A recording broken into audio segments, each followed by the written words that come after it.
Hello guys, welcome back to another FIFA 21 video. Today I'm going to show you 4-2-3-1 second variant custom tactics and player instructions. So these tactics are what are used by pro players. These are where I've got these from.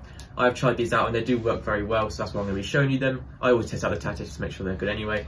But these are 4-2-3-1 second variants, obviously very similar to 4-2-3-1 first, as you can see here. So 4-2-3-1 first and the second, very similar apart from the first one is ever so slightly narrower. Everything else is the exact same. The left cam and right cam in the first one just become left mid and right mid in the second one. That's literally all that's different. It's pretty much the exact same. In some ways it can actually be better. If you do prefer playing wider, then I do recommend trying out the second one instead. A lot of people don't use the second one, but it can be very, very good when you are using it correct. So I do recommend giving it a go if you've never tried this before.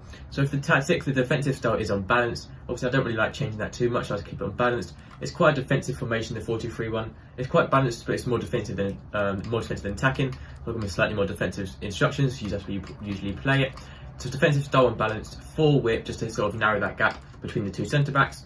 The depth is also on 4, so 4-4 works really, really well. You can up that if you want to make it a bit more attacking, but personally I like to use 4. My centre backs are usually slower than other people's.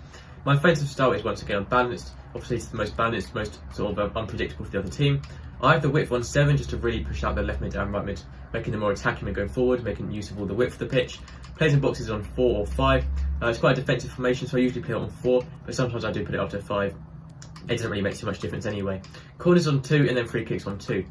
My single striker is on stay central, so he is staying in the centre areas of the pitch in line with the goal. He's also on getting behind, so making forward runs through the opposition defenders and stay forward, so he's always at the top of the pitch and not coming back.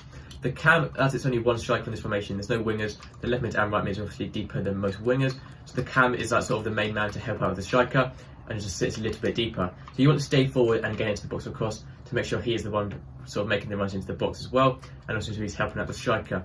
The left mid and right mid. So obviously you want to stay forward on these, and then the rest just completely default.